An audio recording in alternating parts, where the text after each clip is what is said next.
acknowledged fact that in America's high standard of living, people desire a little more than the usual necessities of life.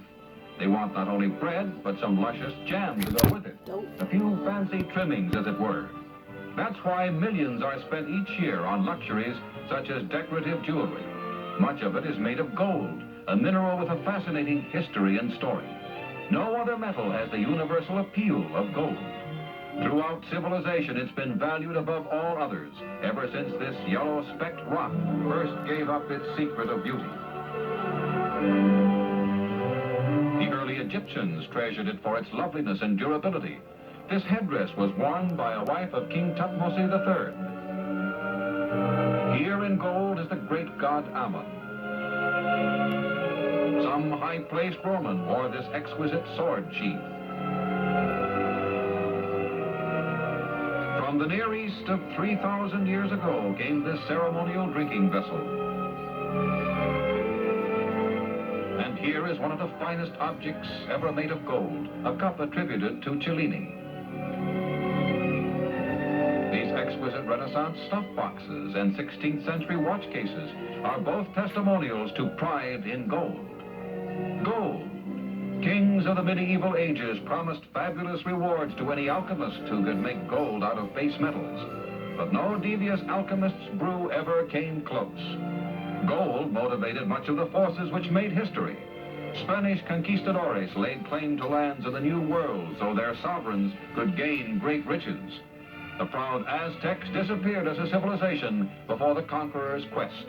And every galleon that returned to the Old World was well laden with gold.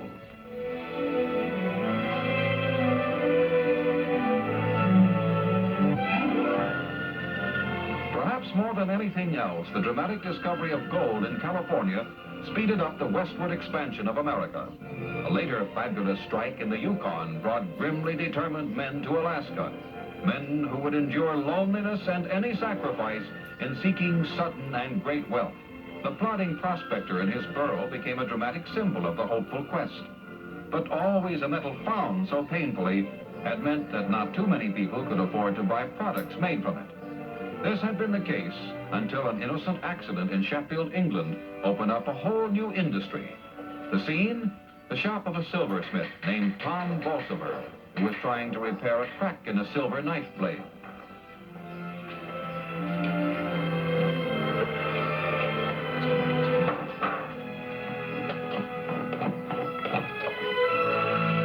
Enough?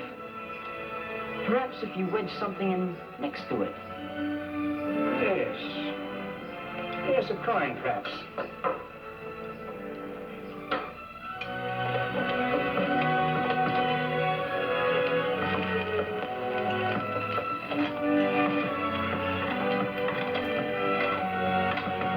Good morning, Jamie.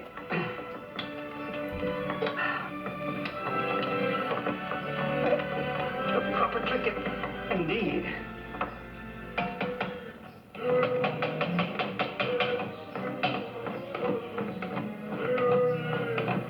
Open the door, Jamie. The town cry out for a change might improve upon the dull trivialities it's been assaulting our ears with for so long. Sweets and precious ornaments.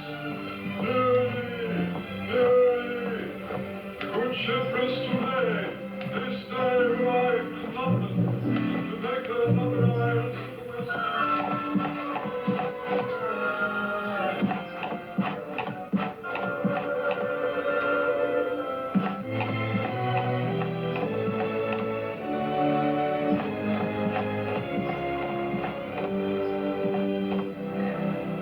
The news was hardly worth the attention I gave it.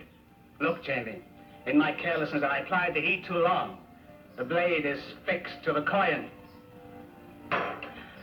Tom Bolsover, you dolt! 25 years of silversmith, and now this to a blade of a good customer. Sir Oliver will understand. There's no kind of man in all of Sheffield. For which we can thank our stars. Odd. Very odd indeed. I wonder perhaps if some resourceful craftsman couldn't put this accident to better use. And how that, sir? How? Yes. How? It would not be too long before metalsmiths would figure out how. Starting first with silver bonded to a base metal and ultimately succeeding in laminating carat gold to a base metal, the process known today as gold-filled. Today, the making of gold-filled material for jewelry and other manufacturers is a multi-million-dollar business. It starts when a 24-carat pure gold ingot worth thousands of dollars is cut up to provide the proper percentage of gold for the customer's specifications. The mix contains a prescribed amount of other metals, such as copper, nickel, silver, or zinc, depending upon the color desired for the gold-filled material. Silver gives a greenish or yellow tint.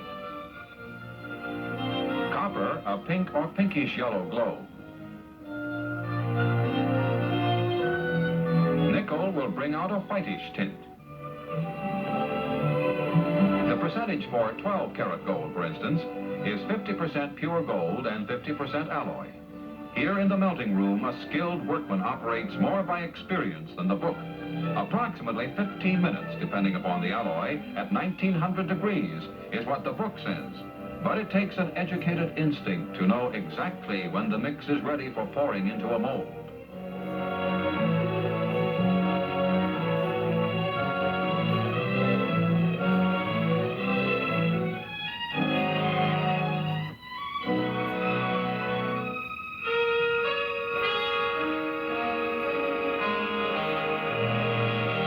The carat gold bar is set.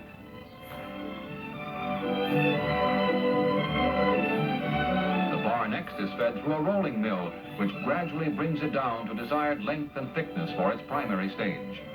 Meanwhile, similar bars are sent through an annealing process to soften the metal for additional rolling. Otherwise, the metal will become brittle. Alternating rolling and annealing continues until the bar reaches proper thinness. Then the bar is fitted to base metal the same length and width, and the quality mark, 12-karat gold, is punched in. The gold is equal to 1/20th of the weight of both pieces, federal government minimum standard for gold filled. It will remain that way through the final shape or size of the finished metal. Next, we have the marriage of 12-karat gold and base metal. A bonding medium is placed between the metals, and a protective covering guards against scorching. Somewhat like a metal sandwich, it goes into the bonding furnace, where under tons of pressure and intense heat, the gold becomes permanently bonded to the foundation metal.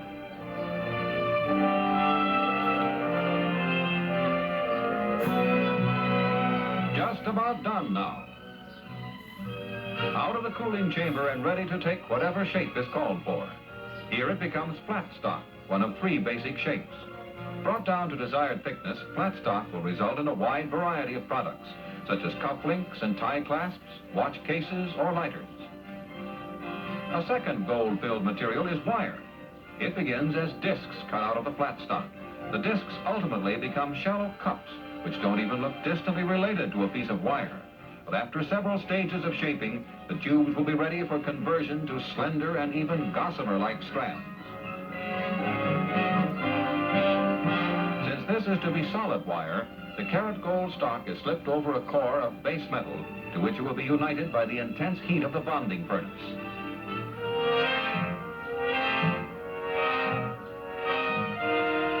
And now into the bonding furnace, a different shaped one than is used for flat stock.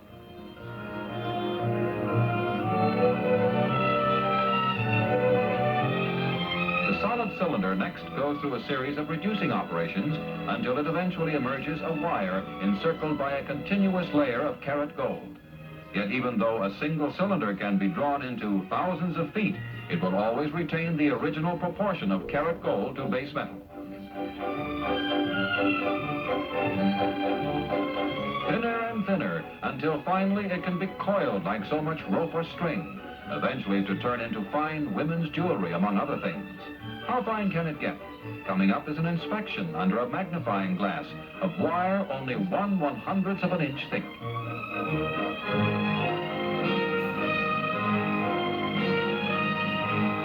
Third major type of gold-filled stock is tubing. But here, unlike wire, where carat gold is bonded to base metal, the tubing itself is of gold-filled material.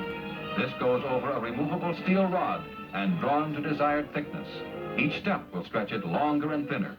Tubing eventually may be used for the finest pen and pencil sets.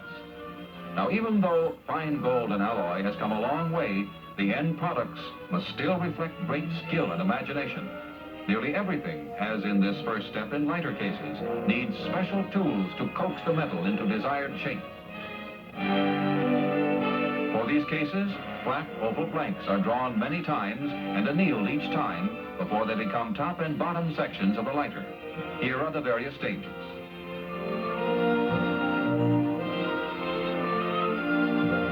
From gold-filled tube comes some of the most exquisite women's and men's jewelry. Let's watch now as a lovely set of earrings comes into being, starting with fine gold-filled flat stock. The material is punched and pierced into the basic shape.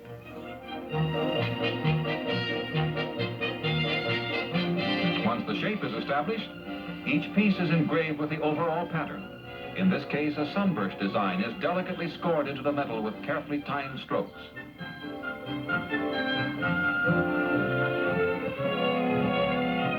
In fine jewelry, assembly by hand is virtually mandatory.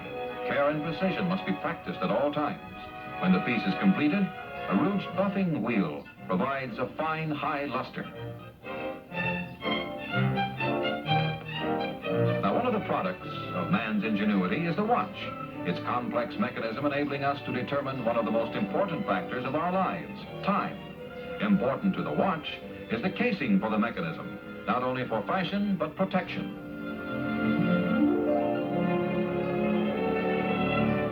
In turning out a watch case, there are dozens of operations before the case is ready for the movement.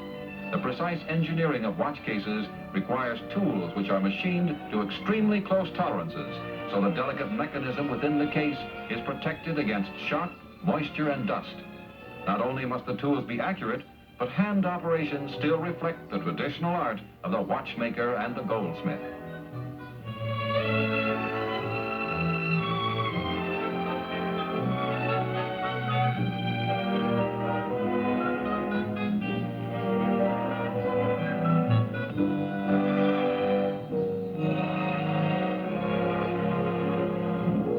Your expandable watch band might not seem intricate, but it is made of hundreds of parts. Top shells are stamped out of flat stock. Tiny springs are individually inserted to give the band its stretch. After all parts are assembled, a final buffing adds to the rich gleam of gold. Another large user of this material is the optical industry. Here, wire is flattened for the temple pieces.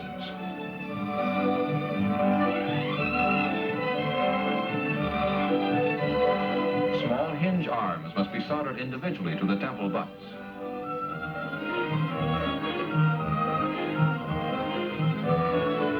An important procedure is the truing of the frames. This must be done by craftsmen who know every last wisp of pressure they can apply in giving the frame its final form. Now, if fashion was important centuries ago, it is even more so today, with more and more ways to heighten interest. Today, milady wouldn't dare dress for any occasion, no matter how informal, without embellishing her costume with the decorative and fashionable notes of jewelry.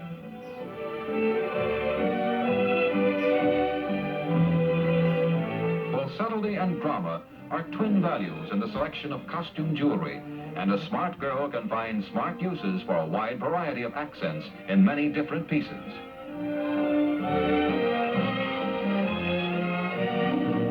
And yet, this is a long way indeed from the careful amalgam of metals which took place in a prosaic New England plant.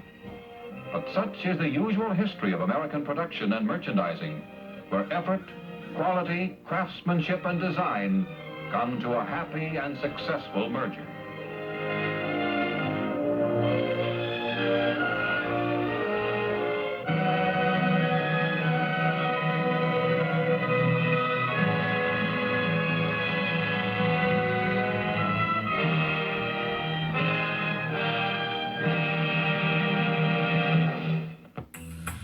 I feel like I am part of one of the most dedicated communities that there is out there. You get special perks and deals and events And then I get to meet all my friends that love the same things I love. Join now and get a free 30-day trial plus an exclusive TCM t-shirt. To learn more, go to tcmbacklot.com.